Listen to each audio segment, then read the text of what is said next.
Hello everyone, good afternoon. Gagawa lang ako ng short video para sa aking 8 years in service dito sa Saudi Arabia.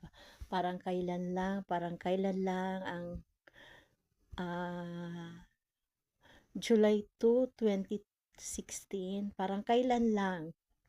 Ang bilis ng panahon, 8 years na ako dito sa work ko. Parang nakakatawa naman na hindi ko in-expect na nung nasa Pilipinas ako, hindi ako nag-i-stay ng 1 year sa mga amo ko talaga. Hindi ako nagtatagal. Pero dito, 8 years na ako dito sa amo ko. Parang ang bilis ng panahon. Parang kailan lang. Sa aking employer, maraming salamat sa inyo at kayo naging employer ko. Nagkaroon ah, na nagkaroon ako ng amo na mabait. Lalo pag tulog. Ayan.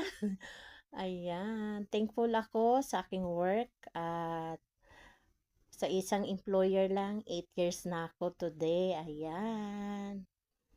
Parang gusto ko ma-celebrate, alanganin kasi wala pa sahod, o diba?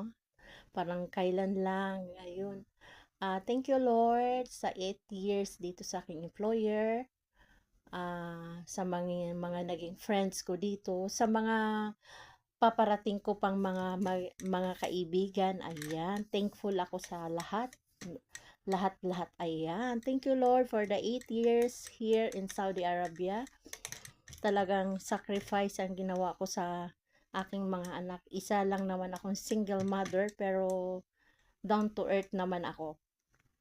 Alam ko kung ano ang level ko, kung hindi man ako, pero may mga nag-i-ignore man sa akin, pero wala akong pakialam. Basta, heto ako, ayan. Happy 8 years! 8 years working dito sa Saudi Arabia, parang kailan lang. Bye-bye everyone. Thank you for watching. Love you all. Mag-sign tayo ng love.